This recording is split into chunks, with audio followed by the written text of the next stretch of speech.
हम नहर के ऊपर उड़े जहां अनेकों जहाजों को इनलैंड सी आधुनिक ब्राजील की तरफ जाते देखा जा सकता था। हमारा दल एक सुंदर से जहाज के पुल पर विश्राम करने के लिए पहुंचा। हल्के से बहती हवा ने जहाज को पीछे से धक्का दिया। इससे वह थोड़ा सा ही आगे बढ़ा, क्योंकि वहां नावों की भारी भीड़ जमा थी। डेक पर 3 स्तंभ यानी मस्तूल थे, जो काफी आधुनिक लग रहे थे और लगभग 70 मीटर ऊंचे थे।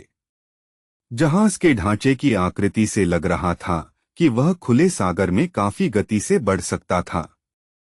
एक पल बाद हमने अपने आप को समुद्री नाविकों के केबिन में पाया, जहां करीब 1 दर्जन बंक बेड थे और सारे भरे हुए थे। सब सो रहे थे, केवल 2 व्यक्तियों को छोड़कर, जो करीब 30 वर्ष की आयु के थे और देखने से मुकेवासी लग रहे थे। वे शायद मेज पर महजूम खेल खेलने में मस्त थे। मेरा ध्यान दोनों में से एक पर गया, जो उम्र में थोड़ा बड़ा लग रहा था और अपने लंबे काले बालों को लाल स्कार्फ से बांधे हुए था। जैसे लोहे के कण चुंबक के प्रति खिंचते हैं, वैसे ही मैं भी उसके प्रति आकर्षित महसूस कर रहा था और अगले ही क्षण मैं उस पर सवार था, अपने साथियों के साथ। जैसे ही मैं उसके अंदर से होकर निकला, मुझे एक विद्युत तरंग का अनुभव हुआ और प्यार का एहसास, जैसे पहले मैंने कभी नहीं अनुभव किया था, मेरे अंदर भर गया। मुझे उसके साथ ऐसी एकात्मता का अनुभव हुआ जो अभिव्यक्ति से परे थी और मैं बार बार उसके अंदर से होकर निकला। इसे सहज ही समझाया जा सकता है, मिशेल। इस व्यक्ति के अंदर आप अपने सूक्ष्म शरीर से फिर से जुड़ गए हैं। यह आप ही हैं, अपने अनेक पूर्व जन्मों में से एक जन्म में। फिलहाल आप यहाँ पर एक पर्यवेक्षक हैं और इस काल को फिर से जीने का कोई औचित्य नहीं है। इसमें उलझो मत।